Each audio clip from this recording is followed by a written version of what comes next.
మీ GK news నిజం మా గళం.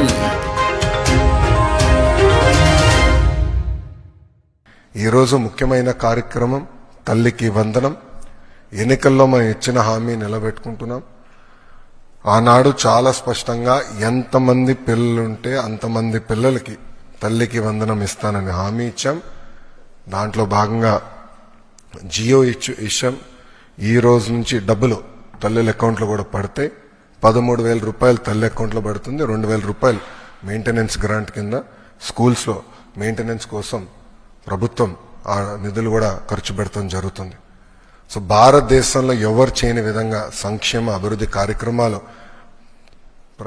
ప్రభుత్వం ఈరోజు చేస్తాం జరుగుతుంది. గౌరవ ముఖ్యమంత్రి చంద్రబాబు నాయుడు గారి నాయకత్వంలో సంక్షేమ అభివృద్ధి అనేది ఈ ప్రభుత్వానికి జోడెద్దుల బండి. మాకు చాలా క్లియర్ మ్యాండేట్ ఇచ్చారు. రెండు మీరు తీసుకెళ్ళాలి.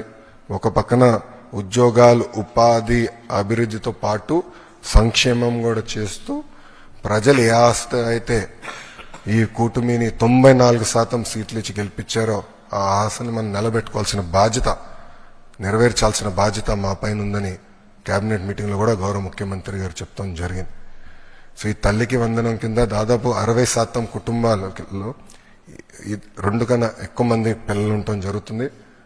సో వాళ్ళకి ఇద్దరుంటే 26,000, ముగ్గురుంటే దేర్ ఆఫ్ డబ్బులు వస్తాయి. సో ఆటోమేటిక్గా ఆ డబ్బులు వాళ్ళ అకౌంట్లో పడటం జరుగుతుంది. సో ఇచ్చిన హామీ బాబు సూపర్ 6లో ఒక హామీ కూడా, ఇది ఇంకొక మరో హామీ ఈరోజు కూటమి ప్రభుత్వం నిలబెట్టుకుంటాం జరుగుతుంది.